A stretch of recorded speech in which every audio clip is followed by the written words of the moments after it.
데살로니가의 예수님은 그 시작하신 생명을 완성하신 분이시다. 이런 분입니다. 데살로니가 교회는 바울이 2차 전도 여행을 하다가 복음을 전해서 세워졌어요.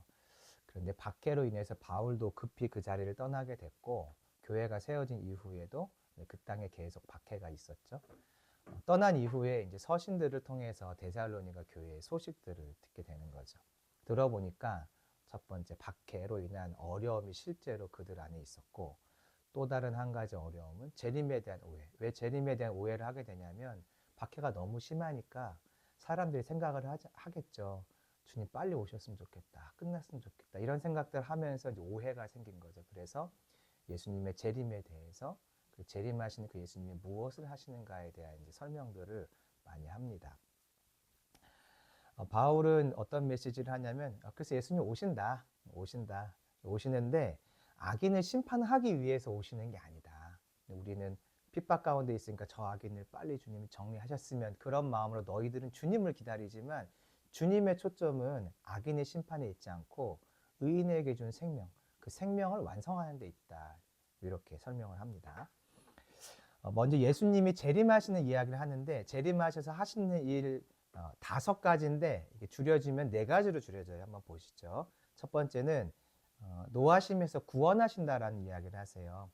데살로니가 전서 1장 10절입니다. 한번 읽어볼까요? 시작. 또 죽은 자들 가운데서 다시 살리신 그 아들이 하늘로부터 강림하실 것을 너희가 어떻게 기다리는지를 말하니 이는 장래의 노하심에서 우리를 건지시는 예수십니다. 이 노하심에서 구원이라는 것은 이제 이미 예수 믿도록 믿게 하셔서 구원하신 자의 구원을 완성하신다. 이제 그런 의미죠. 재림이 돼야 구원이 이제 마무리가 돼요. 구원이 완성이 돼요. 또 예수님이 오셔서 재림 때 오셔서 하는 게 무언가 봤더니 면류관을 주시는 거예요. 면류관. 상급이라고 볼 수 있겠죠. 데살로니가 전서 2장 19절입니다. 이것도 우리 읽어볼까요? 시작. 우리의 소망이나 기쁨이나 사랑의 면류관이 무엇이냐? 그가 강림하실 때 우리 주 예수 앞에 너희가 아니냐. 여기 보니까 면류관이라는 얘기가 나오죠. 하나님께서 우리가 이 땅에서 살아가는 가운데 열매 맺은 것들에 대한 하나님의 예수님의 어떤 계수하심이 분명히 마지막 때 있다는 거죠. 물론 여기서 면류관은 너희라고 함으로써 우리의 열매가 무엇인가, 너희로 인해서 우리가 면류관을 받고 너희가 우리의 면류관이고 너희가 우리의 영광이다. 예수 믿게 한 거 다른 사람들. 예수님 믿는 사람에게 참 상급은 뭐냐면 우리 뭘 받는다 이렇게 보통 많이 생각을 하는데 여기서 데살로니가에서 말하는 바울이 말하는 상급은 너희의 한 영혼이 예수 믿게 된 것 이 자체가 우리에게 상급이라는 거죠. 예수님은 이 땅에서 살아간 우리의 삶에 대해서 계수하러 오신대요. 자, 3번째, 우리를 거룩하게 하기 위해서 오신대요. 거룩함을 완성한다는 거죠. 데살로니가 전서 3장 13절입니다. 시작. 너희 마음을 굳건하게 하시고 우리 주 예수께서 그의 모든 성도와 함께 강림하실 때에 하나님 우리 아버지 앞에서 거룩함에 흠이 없게 하시기를 원하노라. 거룩함에 흠이 없대요. 그 말은 이 땅에 사는 동안 자꾸 거룩함 흠이 생긴다는 거죠. 우리의 육체 욕심이 있어가지고 거룩을 향해 우리가 온전히 나가지는 못하잖아요. 근데 그게 이제 마무리 된다는 거예요. 예수님이 오시면. 이제 4번째, 5번째 걸 볼 건데 사실은 똑같은 얘기를 하고 있거든요. 한번 보시죠. 데살로니가 전서 4장 17절에 예수님이 오시면 우리가 주님과 함께 있게 된대요. 이게 예수님이 오셔서 하시는 일이에요. 한번 읽어볼까요? 시작. 그 후에 우리 살아남은 자들도 그들과 함께 구름 속으로 끌어올려 공중에서 주를 영접하게 하시리니 그리하여 우리가 항상 주와 함께 있으리라. 여기 보니까 주와 함께 있는 거를 우리에게 이제 허락해 주신대요. 이것을 한 번 더 얘기해요. 5장에서 지금 1, 2, 3, 4장 하나씩 봤거든요. 5장에 또 얘기가 나와요. 5장 10절입니다. 시작. 예수께서 우리를 위하여 죽으사 우리로 하여금 깨어있든지 자든지 자기와 함께 살게 하려 하셨느니라. 여기 보니까 자기와 함께 살게 하신대요. 예수님이 이 땅에 오셔서 하시는 일은 앞에 3가지가 있고 4번째, 5번째 2번 반복하는 이야기는 우리와 함께 있을 것이다. 이게 강조점이에요. 완전한 동행을 말하는 거거든요. 동행하면 우리는 어떤 생각을 하냐면 같이 걸어간다 생각을 하는데 구약에서 동행은 어떤 의미가 있냐면 하나님과의 동행이죠. 하나님과 예수님과의 동행은 곧 하나님과의 동행이니까 하나님과의 동행, 예수님과의 동행은 생명이 시작된 것으로 표현을 해요. 그래서 신명기 30장 19절 20절을 보면 하나님을 선택한다는 이야기가 나오거든요. 하나님이 아닌 다른 우상을 선택하는 우리가 하나님을 선택해요. 하나님과 동행을 시작하는 거잖아요. 왜냐하면 출애굽기 19장에 하나님이 언약식을 맺으면서 내가 너희와 함께 할 거다 그 약속을 하시거든요. 그래서 하나님을 선택한다는 것은 하나님과 동행한다는 것을 말해요. 같이 가는 것. 같이 가는 것을 신명기 30장은 생명이라고 말했어요. 그러니까 동행했다 그 말은 곧 생명이 시작되었다라는 뜻이에요. 동행하고 있다 그 말은 생명이 작동되고 있다는 거예요. 우리는 동행하면 도와주심, 일해주심 이걸 동행이라고 생각하는 거잖아요. 근데 구약에서의 동행은 생명을 말해요. 동행 곧 생명. 그래서 동행을 하게 되었다. 하나님과 함께 하게 되었다 그 말은 생명이 시작되었다라는 거예요. 이 시작된 생명이 완성되는 시간이 언제냐면 재림이에요. 왜냐하면 앞에서 우리가 4장과 5장에서 예수님이 이 땅에 오시면 무엇을 하시나 봤더니 우리와 함께 있을게. 너희와 함께 있을게. 이게 영원이라는 말이 생략되어 있지만 영원히 함께 한다는 거거든요. 원래 이 땅에서 함께 하심으로 동행으로 생명이 시작되었고 이 생명을 살아가다가 주님이 오시면 영원한 동행, 완전한 동행으로 넘어간다는 거예요. 다시 동행은 뭐라고요? 생명. 그럼 영원한 동행을 뭐라고 바꿀 수 있을까요? 영원한 생명. 그리고 완전한 동행은 뭐라고 바꿀 수 있을까요? 완전한 생명. 우리의 생명을 완전케 하시기 위해 예수님이 오신다는 거예요. 그러니까 이게 보세요. 지금 데살로니가 교회 교인들은 핍박받고 있어요. 사람들이 죽어나가고 있는 거죠. 예수님 믿는 것 때문에 오해도 있고. 그래서 고통 가운데 있는데 바울이 전해주는 말은 무엇이냐면 저들을 심판하러 주님이 오시는 게 아니고 그건 뒤에서 하거든요. 나중에 얘기해요. 그거는 먼저 한 얘기는 너희들의 생명이 예수 안에서 시작되었지 지금도 너희가 예수의 생명 안에 있는 과정이야. 근데 너희들 이 생명이 완성될 거야. 이제 그 고난에서 끝날 거야. 고통에서 끝날 거야. 이거를 말하는 게 아니라 너희들이 지금 생명 가운데 있는 중이야. 핍박 가운데 있지. 이게 생명 가운데 있는 중이야. 근데 너희들이 그 생명을 갖고 있다는 것이 지금 이렇게 너의 삶 가운데 증명되고 있고 마침내 이 생명이 완성될 거야. 그 너희들 핍박 가운데 있는데 걱정하지 마. 너희들이 생명 가운데 있고 생명이 완성될 거야. 이 이야기가 그들에게 위로가 된다는 거예요. 이게 적용을 나중에 우리가 살펴보죠. 자, 생명이 이제 시작되었어요. 동행했으니까. 생명이 시작되면 어떤 과정이 있냐면 생명이 자라가요. 우리 어머님들은 저보다 더 잘 아시겠지만 이제 태중에 아이가 생기면 아이가 조그만 점으로 그냥 가만히 있나요? 아니죠. 계속 커가잖아요. 그래서 커가면서 발로 엄마 배를 차기도 하고 결국 엄마 바깥으로 나오면 평생 누워있는 아기로 있나요? 아니죠. 계속 자라간단 말이죠. 그러니까 생명은 시작되면 어떤 특징이 있냐면 자라가요. 자라가는 과정에 있는 게 세 가지가 나오는데 데살로니가서에서 무엇이냐면 핍박, 열매, 성화예요. 이게 내 안에 생명이 자라가고 있다는 증거고 이 세 가지의 삶이 내 안에 나타날 때 나는 지금 생명 가운데 있구나. 우리가 고난 가운데 있다고 생각해 보세요. 그럼 어떤 생각이 드냐면 하나님이 함께 하시나라는 질문이 자꾸 생겨요. 내게 영원한 생명이 온 게 맞을까? 나와 동행하시는 게 맞을까? 우리는 그런 질문을 하잖아요. 바울이 뭐라고 말하냐면 핍박과 열매와 성화의 과정이 너희들에게 있는데 이게 다 지금 생명이 자라가고 있다는 증거야 라는 이야기 하는 거예요. 핍박이 여러분 왜 오죠? 예수님의 말을 한번 기억해 보세요. 너희들을 사람들이 미워할 거야. 그거에 대해서 예수님 뭐라고 말씀하신지 기억하세요? 내가 세상에 속해 있지 않고 너희도 세상에 속해 있지 않기 때문에 세상은 너희를 미워해. 그럼 세상에 속해 있지 않다는 게 뭐죠? 예수 생명 안에 거한다는 뜻이거든요. 생명을 소유한 자에게 핍박이 오죠. 그렇죠? 우리가 생명을 소유했지만 이 생명의 삶을 살아가지 않으면 핍박이 없고 생명을 드러내지 않으면 핍박이 없어요. 근데 생명을 살아내기 시작하면 핍박이 내게 찾아오기 시작하고 생명을 드러내기 시작하면 핍박이 오죠. 핍박이 왜 오냐면 생명을 갖고 있기 때문에 오는 거예요. 그래서 재림 때에 데살로니가서를 읽어보면 핍박받은 성도를 위로하는 일이 재림 때 일어나요. 뭐가 기억나세요? 예수님이 재림하시면 핍박받는 성도에게 어떤 일이 일어나요? 핍박받은 성도에게 어떤 일이 일어나요? 뭔지 기억하세요? 예수님이 오시면 처음으로 부활하는 사람들이 있는데 주님을 믿고 살다가 순교한 자들, 주님을 믿고 살다가 이 땅에서 순교한 자들의 부활이 먼저 있다고 이야기해요.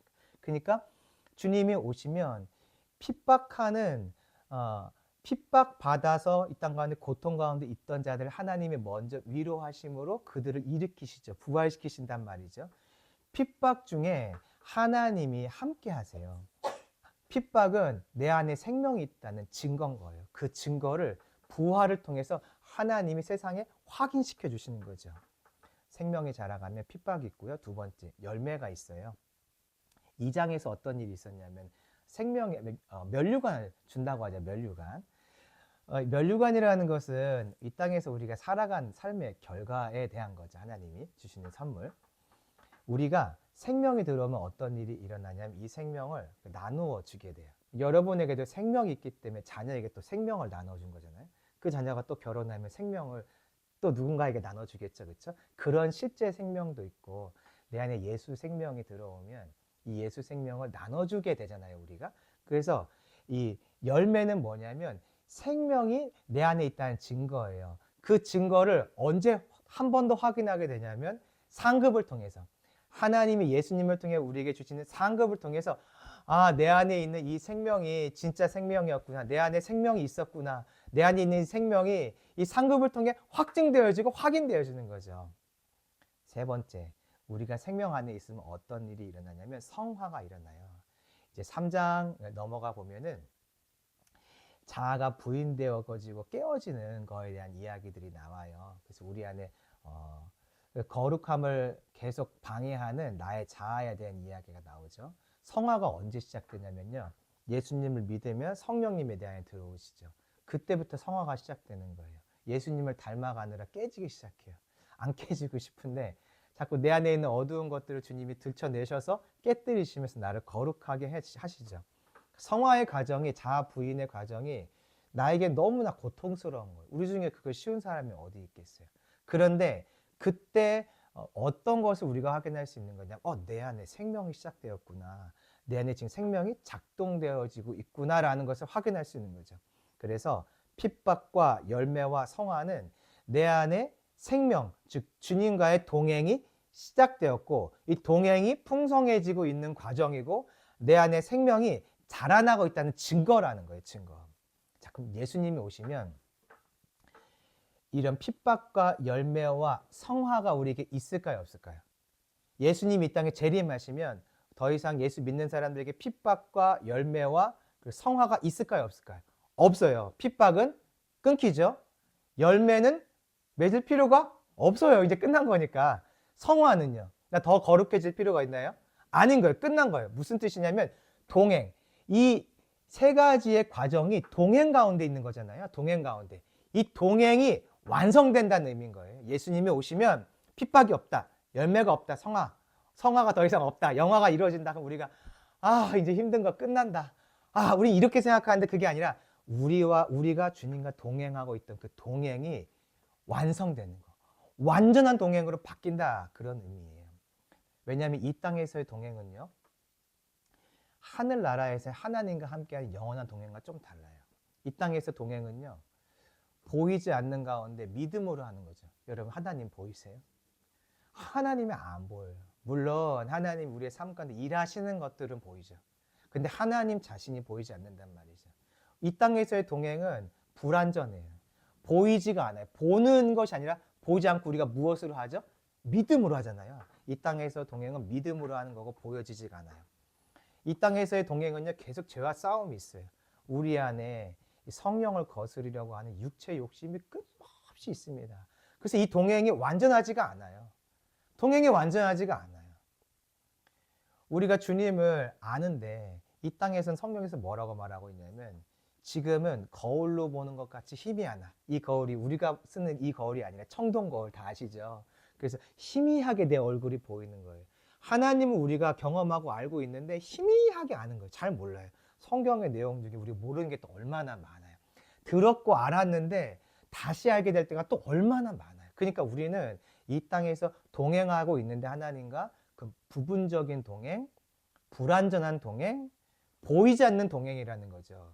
이 동행이 이루어지고 있을 때 핍박과 열매와 성화가 있고 재림은 이 동행을 완성한다는 거예요. 다시 말하면 보이지 않는 동행에서 보이는 동행으로 바뀌어요. 우리가 하늘나라 가면, 천국 가면 보이는 하나님이 무엇으로 계시죠? 보이는 하나님을 무엇으로 확인하죠? 장막. 임재의 장막이 계시록 21장 3절을 보면 그 나라 그 땅에 새하늘과 새 땅에 임재의 장막이 있어요. 그래서 주님을 희미하게 보거나 멀리 보거나 상상해서 보는 게 아니라 믿음의 눈으로 보는 게 아니라 직접 그 주님을 확인한다는 거예요. 그러니까 동행이 완성되는 거예요. 이 땅에서의 동행은 믿음으로 하는 거죠. 보이지 않아요. 근데 그 땅에서는 보여요. 그러니까 동행이 완성된다. 그 땅에선 더 이상 죄가 없어요. 이 땅에선 죄 때문에 동행이 잘 안 돼요. 그쵸, 어려워요. 진짜 어렵거든요. 근데 그 땅에선 죄가 없으니까 거룩한 완전한 동행이 이루어지죠. 그게 계시록 21장 4절에 뭐 슬픔도 없고 아픔도 없고, 이게 무슨 얘기냐면 아픔이 없다 그 얘기가 아니라 고난과 고통이 왜 오죠? 우리 안에 질병이 왜 오죠? 죄 때문에 왔잖아요. 그 죄가 없어진 상태를 말해주는 거죠. 그러면 내가 주님과 동행할 때 방해물이 없는 거예요. 동행이 완성되죠. 고린도전서 13장 12절을 보면 그때는 얼굴과 얼굴을 대하여 주님을 본다 그랬고, 주님이 나를 아신 것 같이 나도 주님을 온전히 안다고 했죠. 그럼 온전한 동행이 되겠죠. 자, 동행은 구약에서 어떤 단어로 바꿀 수 있다고요? 생명. 그럼 동행이 완성된다는 것은 어떻게 바꿀 수 있을까요? 생명이 완성된다. 생명은 어디서부터 시작되죠? 예수님을 믿음으로 내 안에 하나님이 함께 하심으로 동행하시면서 생명이 시작되었고, 저번 주에 생명이 계속 공급받음으로 이 땅에서 살아가고 마침내 예수님이 나에게 주신 이 생명, 즉 동행을 완성하러 이 땅에 오신다는 거예요. 자, 재림은 그런 관점으로 예수님이 우리에게 말씀해 주고 계세요. 그런데 우리가 보는 재림은 예수님의 관점과 좀 달라요. 우리는 재림을 주로 어떤 관점에서 보냐면 악인의 심판에서 봐요. 생명의 완성의 결과가 악인의 심판이에요. 순서가요. 생명을 완성, 생명을 준 사람들을 구원하는 것, 그들을 완전한 동행으로 인도하기로 결정하고 인도하기 시작하면 그때 악인은 심판받는 거예요. 자, 무슨 얘기냐면 우리는 재림하면 악인의 심판을 먼저 생각하는데 하나님의 관점은 의인의 구원을 먼저 생각한다는 거예요. 이게 어디 나오냐면 마태복음 25장을 보면 왼쪽 편의 선자들과 우측 편의 선자들 이야기를 해요. 자, 그러면 예수님이 우측 편의 선자를 먼저 이야기할까요? 왼쪽 편의 선자를 먼저 이야기할까요? 우측 편의 선자들을 먼저 이야기하시고 그들을 분리하시고 그들에 대한 이야기를 하세요. 잘 보세요. 섞여 있는데 우측으로 사람들을 나눴어요. 그러면 이쪽에 있는 사람들은 움직이지 않아도 뭐가 된 거죠? 분리가 된 거라고요. 이게 악인의 심판이고 우측이 의인의 구원이라면 의인을 구원하면 그 결과가 악인의 심판인데 우리는 어떻게 생각하냐면 악인의 심판이 먼저인 거예요. 하나님의 관점, 예수님의 관점은 내가 생명을 준 자들의 생명을 다 완성하고 싶어. 내가 너희들의 동행을 허락했잖아. 부분적이지, 완전하지 않지, 동행이 잘 안 이루어지지. 내가 이제 그 동행을 완성시키는 그 선물을 내가 너희가 주러 오는 중이야. 근데 우리는 하나님 저 악한 자들 심판부터 해주세요. 그 생각을 하고 있다는 거예요. 주님의 관점은 우측으로 사람들을 분리시키면 나머지는 자연스럽게 좌측이 되는 거예요. 의인을 구원하고 의인에게 관심을 두고 오시는데 우리는 악인에 대한 하나님의 관심, 악인의 심판에 대해서 재림을 자꾸 생각한다는 거예요. 특히 핍박 중에 있으면 더 그래요. 핍박 중에 있으면 더 그래요. 자, 쌀과 이제 겨가 같이 있는데 이거를 이렇게 채질을 하잖아요. 그때 무엇을 목적으로 채질을 하죠? 알곡을 남기는 거에 목적을 두고 채질을 해요. 근데 채질할 때 나의 눈은 어디에 가 있는지 아세요? 채질을 할 때 보세요. 어디에 가 있을 것 같아요? 알곡과 겨가 있는데 같이 채에 있잖아요. 그럼 나는 채질을 하면서 어디에 눈을 들 것 같으세요? 알곡과 겨 중에서 알곡 그럴 것 같아요. 저는 겨에 들 것 같아요. 왠지 아세요? 알곡을 걸러내는 게 목적이잖아요. 겨가 얼만큼 남았나 계속 보는 거예요. 겨가 다 날아갈 때까지 할 거 아니에요, 체질을. 알곡과 겨가 있는데 우리의 눈은 겨를 분리하는 데 있거든요. 근데 하나님은 아까 말한 대로 알곡을 남기는 데 있는 거예요. 우리가 특별히 핍박 중에 있으면 죄인의 심판, 악인의 심판을 관심을 가져요. 자, 지금 데살로니가 교회는 핍박 중에 있어요.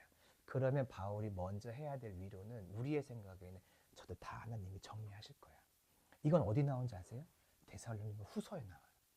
전서에 나오지 않아요. 후서에 나와요.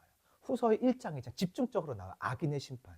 그러니까 악인이 득세해 있는 상태에서 우리는 재림을 기다리며 주님 저들을 다 정리해 주세요라고 우리의 관심을 갖는데 바울의 관심, 즉 예수님의 관심, 하나님의 관심은 그들의 정리에 있는 게 아니라 핍박 중에 있는 너희들에게 지금 생명이 작동되고 있는데 내가 그 생명 왕성시켜 줄게. 거기에 관심이 있다는 거예요. 대한민국의 현재를 우리가 살아갈 때 왜곡된 재림의 개념들이 지금 더 많이 들어오는 것 같아요. 뭐냐면 주님 저 악한 자들을 빨리 심판해 주세요. 빨리 정리해 주세요. 아, 이 나라 이러면서 난 못 보겠습니다. 또는 이 나라 이러다 혹시 어려움 겪는 거 아닙니까? 하면서 우리가 어떤 마음을 갖냐면 주님이 빨리 오셔서 저들을 정리해 달라는 관점으로 자꾸 이 세상을 바라보게 된다는 거예요. 악인의 심판에 대해서. 특별히 이제 우리가 더 만약에 경제적으로 뭐 여러 가지 상황적으로 어려움이 온다면 우리의 관심은 주님이 빨리 오셔서 저 악한 지도자들 심판해 달라는데 더 갈 것 같아요. 만약에 핍박이 온다면요. 저와 여러분 안에 신앙적인 핍박이 정말 찾아온다면 여러분 어떨 것 같으세요? 내 생명의 완성. 아, 이게 지금 동행의 과정인데 이 동행이 완성돼서 내가 이 땅에서 힘들게 주님을 찾고 있는데 아, 이제 정말 그 주님을 온전히 보고 그 주님과 온전한 동행을 하는 그 즐거움에 들어가는구나. 그거를 내가 기억하면서 재림을 보실 것 같으세요? 저 사람, 저 지도자, 저 악한 자들, 저 무리들 처단하실 하나님의 일하심에 내 초점이 맞춰지겠어요? 환난과 고난 가운데 있으면 더욱더 악한 자의 몰락과 제거에 분을 내면서 초점을 맞추게 되어 있어요. 지금 우리가 그런 것 같아요. 지금 대한민국의 사회, 특별히 예수 믿는 사람들, 그 중에서도 좀 깨어서 어떤 이것이 지금 옳고 그름에 대해서 분별할 수 있는 사람들 안에 이 왜곡된 개념에 재림이 더 많이 들어와 있는 것 같아요. 분별이 되니까 악이 보여요. 그래서 자꾸 악이 보이는 거죠. 악이 보이는데 하나님은 무슨 말씀하시는 거냐면 너가 그 악을 분별하고 있구나. 나와 내 생명이 너 안에 있네. 너가 나와 지금 동행하는 중이야. 분노할 수 있지. 근데 너 기억해. 내 생명이 너에게 작동되고 있는 중이고 너 생명을 내가 완성시키러 올 거야. 예수님의 관심은요. 어둠에 있잖아요. 우리는 어둠에 있죠. 어둠. 우리는 잘 빛에 관심을 잘 두지 않아요. 그러니까 하나님이 세일을 행하실 것에 관심을 두는 게 아니라 왜 이렇게 어둠이 가득한가? 우리는 그렇게 어둠에 관심을 갖지만 예수님이 재림하실 때 관심 갖는 것은 빛인 거예요. 빛이 누구한테 있죠? 우리 안에. 우리가 빛의 자녀들이죠. 주님은 우리에게 관심 두시고 그날을 기다리고 계세요.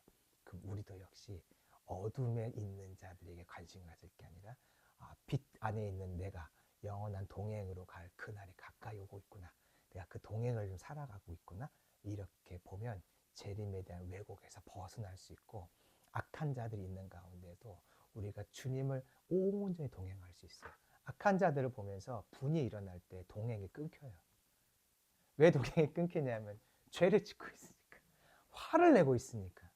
내 안에 분노. 하나님은 지금 아직 난 좀 더 남겨둬야 될 것 같은데 근데 우리는 하나님 왜 가만히 계세요? 얼른 정리 안 하시면 우리가 하나님을 가르치고 있게 되는 거죠.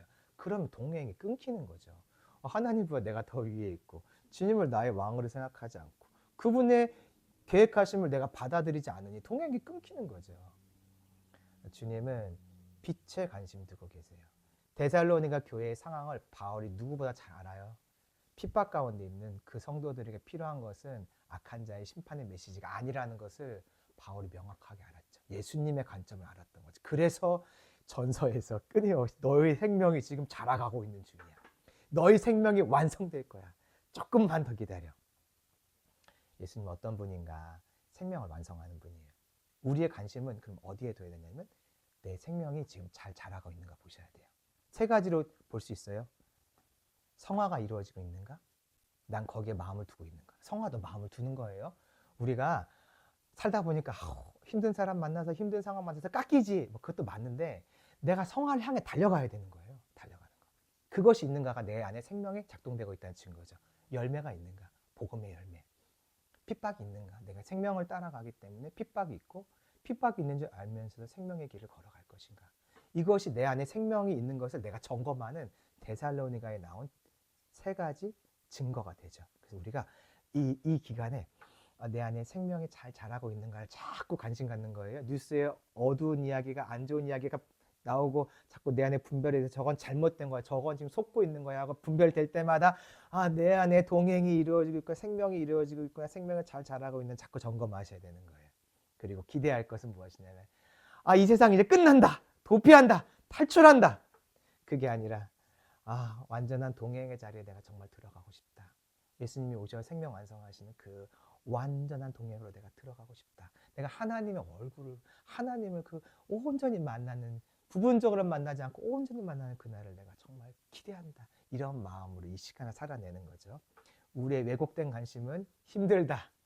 재림 빨리 하셔서 내가 세상 떠나버리고 싶다. 저는 이 이야기를 어딘가에서 많이 들었어요. 많이 들었어요, 이 이야기를. 이건 도피하고 탈출이거든요. 이거는 재림에 대한 예수님의 관점이 아니에요. 이런 사람들도 많이 봤어요. 이 땅에서 내가 수고했는데 내가 이 땅에서 힘들어도 수고했으니까 내가 그날 그 땅 가서 보상받아야지. 전 그 얘기를 정말 많이 들었어요. 보상의 개념으로 예수님의 재림이 우리에게 이루어지는 것은 아니에요. 그 첫 번째 관심은 아닌 거예요. 저 악한 자들 다 주님 정리하시지. 핍박자들에 대한 주님의 보복, 우리가 그런 기대가 있는데 그 보복도 예수님의 1번 관심은 아닌 거예요. 그래서 왜곡된 재림에 대한 관심은 도피, 탈출, 보상, 보복. 바른 재림에 대한 관심은 생명이 자라고 있고 생명이 완성된다. 그래서 내가 주님과 영원한 동행이 있구나. 그것을 기대하며 오늘을 살고 예수님을 기억하고 예수님을 바라보는 저희가 되기를 소망합니다.